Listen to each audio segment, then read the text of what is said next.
టీవీలో మాట్లాడకూడదు తల్లి, నేను ఓకే మాట్లాడితే నేను ప్రెసిడెంట్గా ఉండకూడదు. రైట్. మాధవి లతా గారికి సంబంధించి అద్భుతంగా మాట్లాడతారు. సనాతన ధర్మం గురించి కావచ్చు, హిందుత్వ ఎజెండాతో తను ముందుకెళ్తూ ఉన్నారు.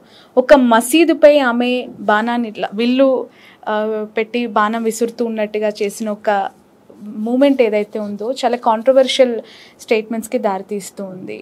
ఎందుకు సార్ అలాంటివి ఖచ్చితంగా ఉండాలంటారా? స్టేజ్కి ఎదురుగా మసీదు ఉంది, అటు చుట్టుపక్కల 5-6 మసీదులు ఉన్నాయి, ఎటువైనా ఉన్నది మసీదు ఆడ. లేదు సార్, ఇటు ఎదురుగానే ఉంది బాణాన్ని చాలా ఉన్నాయి అన్నమాట. అది ఒక ఒక హావభావం వ్యక్తం చేసింది. వాళ్ళు దేవాలయాల మీద దాడులు చేస్తే దిక్కు లేదు, దేవాలయాలు 1,00,000 దేవాలయాలు కూలగొడితే దిక్కు లేదు, కానీ ఇట్లా కొన్ని ఒక హావభావం వ్యక్తం చేస్తే కూడా మసీదాన్ని వ్యక్తం చేయలేదు కదా, మసీద్ అని చెప్పిందా? స్టేజ్ మీద నుంచి ఇట్లా అక్కడ ఎదురుగా మసీదే ఉంది సార్, దాన్ని చూసి ఆమె అలాంటి ఒక మూమెంట్ ఇచ్చారు, దాన్ని చూసి అలా ప్రవర్తించారు. మీరు అనుకుంటే దానికి మేమేం చేస్తాం తల్లి? ఏదైనా అనుకోవచ్చు కదా, ఏదైనా అనుకోవచ్చు. ఇప్పుడు అనేక దేవాలయాలు కూలగొడుతుంటే దిక్కులేదు, దాన్ని మాట్లాడరు. కాలు ఒక అహోభావం వ్యక్తం చేసి ఎదురుగా మీ చేతిలో ఏమైనా ఉందా? వెల్లుందా? బాణం ఉందా? ఏముందని మీరు ఇంత ఆమెను విమర్శిస్తున్నారు? ఇంటెన్షన్స్ ఓపెన్ అవుతున్నాయి కదా సార్, వీళ్ళు అక్కర్లేదు, బాణం ఉండక్కర్లేదు, బట్ ఇలా ఆమె పైకి చేస్తూ ఉన్నాయి. లేకపోతే కిందకి వస్తారా? కిందికి వేస్తారు, ఇట్లా చూపిస్తారు. ఎవరికైనా బాణం విషయం ఇట్లా చూపిస్తాం. న్యాచురల్గా ఇటు సైడ్ పెడతాం, అటు సైడ్ ఏముందనో, గుడి ఉందా, మస్జిద్ ఉందా, చర్చ్ ఉందా, లేకపోతే గురుద్వారా ఉందా అని ఏది చూడరు. ఫార్చునేట్లు అన్ఫార్చునేట్లు అక్కడ కనిపించింది, అది అంతే తప్ప అది దాన్ని పెద్దగా ఇష్యూ చేయాల్సిన అంశం లేదు. చాలా చిన్న అంశం, అది చిన్న అంశం అంటే వెరీ ఆమె ఈ మధ్యలో పాపులర్ అయింది కాబట్టి దాన్ని ఇష్యూ చేశారు, కానీ చాలా చిన్న అంశం. ఈ మధ్య పాపులర్ అయిందంటారా సార్? అంటే టీవీలో అంతే కదా, అంతకుముందు పాపులర్ కాదు కదా ఆమె. అసలు మీ పార్టీలో ఏదైనా యాక్టివిటీలో పార్టిసిపేట్ చేశారు? మా ప్రజా సంఘాలలో చాలా పనిచేసింది. ఓకే. అసలు ప్రజల్లో లేని ఒక వ్యక్తికి పారాచూట్ నేతకి బీజేపీ పార్లమెంట్ స్థానాన్ని బీజేపీ కట్టబెట్టింది అనే విమర్శకి ఖమ్మంలో కూడా ఇచ్చాం. అట్లనే ప్రజల్లో లేనటువంటి వాళ్ళకు చాలా మందికి ఇచ్చాము. దేశం అంతా కూడా ఆ రకంగా కొన్ని 100 మందికి, కొత్త వాళ్ళకి ఇవ్వకూడదా? దేశంలో చాలా మందికి ఇచ్చాము. సినిమా యాక్టర్లు తెచ్చి ఇచ్చాము, చాలా మంది సినిమా యాక్టర్లకు ఇచ్చాము, అడ్వకేట్లకు ఇచ్చాము, న్యాయవాది ఉంటే న్యాయవాది నుంచి రిటైర్ అయిన వాళ్ళకి ఇచ్చాము. అంటే చాలా ఒక హైదరాబాద్ ఎందుకు తీసుకుంటారు? మేము ఖమ్మం కూడా ఇచ్చాం కదా, ఆయన ప్రజల్లో లేడు. ఇక్కడ నాగరికర్ణంలో కూడా ఇచ్చాం కదా, భరత్ అనే యూత్కి ఇచ్చాము, ఆయన కూడా ఎప్పుడు బీజేపీలో లేడు. సార్, ఎందుకు మీ పార్టీలో చాలా మంది సీనియర్ లీడర్స్ ఉన్నారు, మీ పార్టీని నమ్ముకున్న కార్యకర్తలు ఉన్నారు కదా, ఇలాంటి వాళ్ళకి ఎందుకు ఇవ్వాల్సిన అవసరం? అందరికి ఇస్తాము, చూస్తాం పరిస్థితి బట్టి, అక్కడ ఉన్నటువంటి బట్టి. ఈరోజు మాధవీలతకి ఇచ్చాం కాబట్టి ఎంత పాపులర్ చేశారు మీరు, లేకపోతే చర్చ జరుగుతుండే అనేది.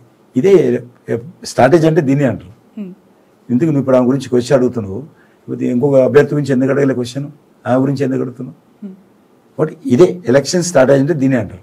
ఓకే, అదే బీజేపీ ఫాలో అవుతుంది స్ట్రాటజీ, ఎత్తుగడ.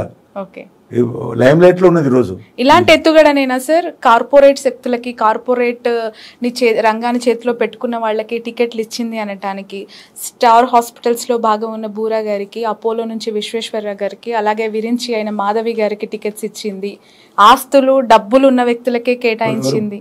బూరా నర్సే కదా డబ్బులు ఎవరు చెప్పారు? రాంగ్ చూస్తున్నాడు తెలియదు. ఆయన పెట్రోల్ వచ్చే డబ్బు లేదు ఆయన.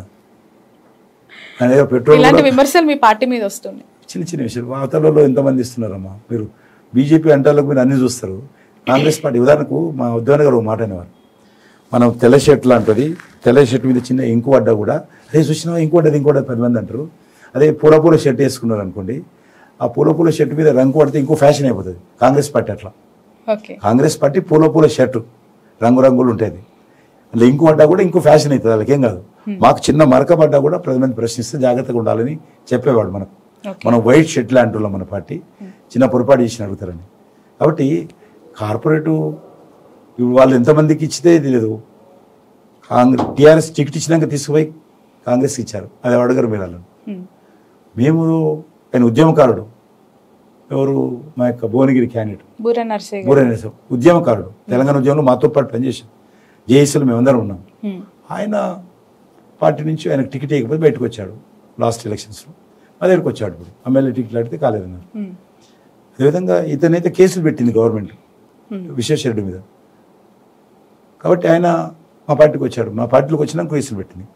కాబట్టి పెద్దగా ఆయన వ్యక్తిగత ఆస్తులు కావే, కుటుంబ ఆస్తులు, వాళ్ళ భార్య ఆస్తులు అపోలో హాస్పిటల్ సంబంధించిన. ఆమెకు ఈయనకు సంబంధం ఉండదు. సార్, ఒక ఓపెన్ ఆన్సర్, ఈ క్వశ్చన్కి మీ నుంచి జెన్యూన్గా ఎక్స్పెక్ట్ చేస్తున్నాను.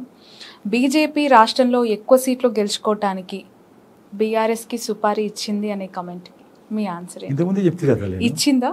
అలాంటి పరిస్థితి ఉందా? మీరు ఎట్లా ఊహిస్తారు అంటున్నా, ఎట్లా ఊహిస్తారు? ఎందుకు డమ్మీ క్యాండిడేట్లను దింపుకున్నారు. నువ్వే చెప్తే ఇప్పుడు అద్భుతమైన క్యాండిడేట్ నువ్వే చెప్తివి. ఒక పక్క ఇలాంటివి, ఇంకో పక్క ఇలాంటివి. అందుకే తల్లి నేను అందుకే ఇటువంటి దాన్ని పట్టించుకున్నాను.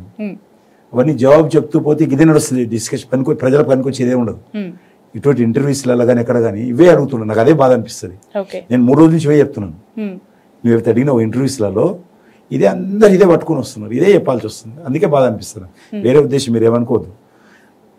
ఏముంటుంది చెప్పు, సుపారీ అంటే వాడెవడో అనగానే మీరు మమ్మల్ని వచ్చి అడుగుతారు. సుపారీ ఏముంటుందమ్మా? ఇది రాజకీయ పార్టీ, ప్రజలు ఓట్లేయాలి. కేసీఆర్ చెప్తేనో ఓట్లు పడతాయా, లేకపోతే నేను చెప్తేనో ఓట్లు పడతాయా? ప్రజలు అంతిమ నిర్ణేతలు, వాళ్ళు ఓట్లేస్తారు. కానీ వాడు సుపారిస్తే మేము గెలిచి వస్తామా, ఈడు సుపారిస్తే గెలిచి వస్తామా? పనికిరాని ముచ్చట్లు వాళ్ళందరి ఆ పార్టీలు మాట్లాడేది. Sir, 1 more question. సిలిండర్ ధరలు, జిఎస్టీ, పెట్రోల్ రేట్ ఇలాంటివి చాలా పెరిగాయి. మోదీ గారి ప్రభుత్వంలో పెరుగుతూనే ఉన్నాయి తప్ప తగ్గుదల లేదు. గెలుపు పైన ఖచ్చితంగా ప్రభావం చూపిస్తాయి అనే క్వశ్చన్ మీ ఆన్సర్ ఏంటి? ప్రతి ఎలక్షన్స్లో ఎన్నికలకు ముందు నిత్యావసర వస్తువుల ధరలు ఎజెండా ఉండేది. ఇప్పుడు ఏదైనా పార్టీ మాట్లాడిందా చెప్పము? ఏడ ధరలు పెరిగాము? పెట్రోల్ ధర 3 సార్లు తగ్గించాము. 3 సార్లు తగ్గించాము, మళ్ళీ పెరగలే.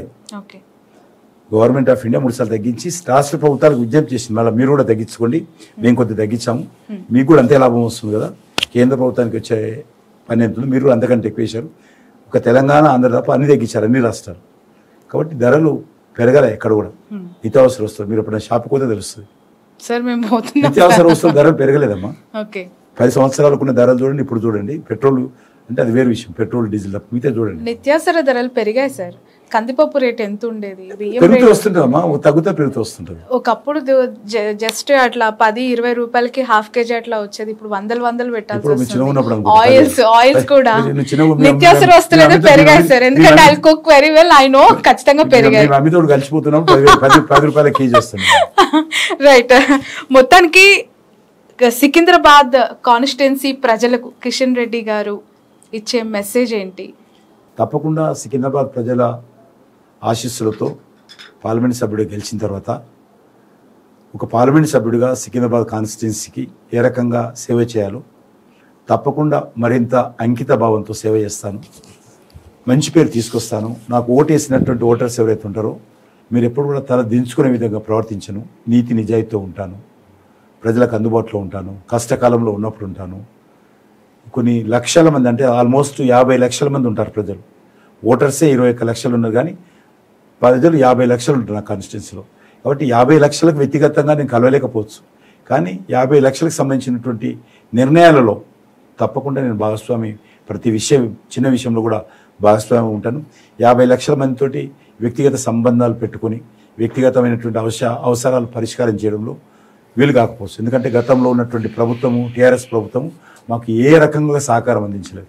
ఒక పార్లమెంట్ సభ్యుడైనటువంటి మినిమం ఇంగిత జ్ఞానం కూడా ప్రభుత్వానికి ఉండేది కాదు. కానీ తప్పకుండా నేను ఒక కేంద్ర మంత్రిగా ఉన్నప్పటికీ ఆ రకమైనటువంటి సహకారం అందించకుండా నేను అనేక రకాల డెవలప్మెంట్ యాక్టివిటీస్ తీసుకురావడం జరిగింది.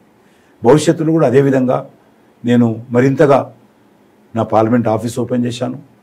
మా ఇక్కడనే కాన్స్టిట్యున్సీలో ఉంటాను, నేను ప్రజలకు అందుబాటులో ఉంటాను, ఎవరు వచ్చినా కలుస్తుంటాను. నాకు దగ్గర రావడానికి ఇంటర్వ్యూస్ కూడా అవసరం లేదు. వాకిన్ ఇంటికి కావచ్చు, హైదరాబాద్లో ఇంట్లో ఉన్న ఆఫీస్లో ఉన్న వాకిన్ వచ్చి నన్ను కలవచ్చు. కాబట్టి భవిష్యత్తులో కూడా ఇదే రకంగా ప్రజలకు అందుబాటులో ఉండి మన కాన్స్టిట్యున్సీ సంబంధించి ఒక పార్లమెంట్ సభ్యుడిగా ప్రజలకు ఏ రకమైనటువంటి మీరు ఎక్స్పెక్టేషన్ చేస్తున్నారో అదేవిధంగా పార్లమెంట్ సభ్యుడిగా నా బాధ్యతలు మరి నేను నిష్ఠగా క్రమశిక్షణగా నా బాధ్యత నిర్వర్తిస్తాను. కాబట్టి ఆశీర్వదించాల్సిందే కోరుతున్నాను. రైట్. సీనియర్ మోస్ట్ లీడర్గా కిషన్ రెడ్డి గారి మాటల్లో మోదీ గారి గురించి ఒక మాటలో చెప్పాలి అంటే ఏం చెప్తారు?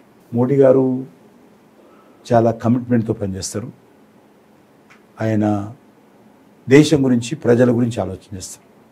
వ్యక్తుల గురించి ఎక్కువ ఆలోచించారు. ఎంతసేపు నా దేశం ప్రపంచంలో ఒక గౌరవ స్థానం ఉండాలి, ప్రజలకు మేలు జరగాలి, ముఖ్యంగా పేద ప్రజలు అందరూ కూడా సంతోషంగా ఉండాలనేటువంటి ఆకాంక్ష ఆయన తపన పడుతుంటాడు. కాబట్టి ఆయన ఏది చేసినా కూడా నేషన్స్ ఫస్ట్ ఆయన ఎజెండా ఉంటుంది. కాబట్టి భవిష్యత్తులో ఆ దిశలో ముందుకెళ్తాం. Okay, right. Thank you so much sir. Wish you all the best, wish you all the success. Thank you very much. మీరు అనుకున్న రకంగా మీ రాజకీయ జీవితం కొనసాగాలి, మీరు వేసే ప్రతి అడుగులో సక్సెస్ మీ దరి చేరాలని మనస్ఫూర్తిగా కోరుకుంటున్నాం. మా కిషన్ రెడ్డి గారు, ప్రజలందరి కిషన్ రెడ్డి గారు ఇప్పుడు ఎప్పుడు ఎప్పటికీ అలానే ఉండాలని. Wish you all the best. So ఇది బీజేపీ రాష్ట్ర అధ్యక్షులు, సికింద్రాబాద్ సిట్టింగ్ ఎంపీ, అలాగే 2024 పార్లమెంట్ ఎన్నికల్లో బీజేపీ పార్టీ నుంచి పోటీ చేస్తున్న అభ్యర్థి కిషన్ రెడ్డి గారి స్పెషల్ ఇంటర్వ్యూ. చూస్తూనే ఉండండి క్యూబ్ టీవీ.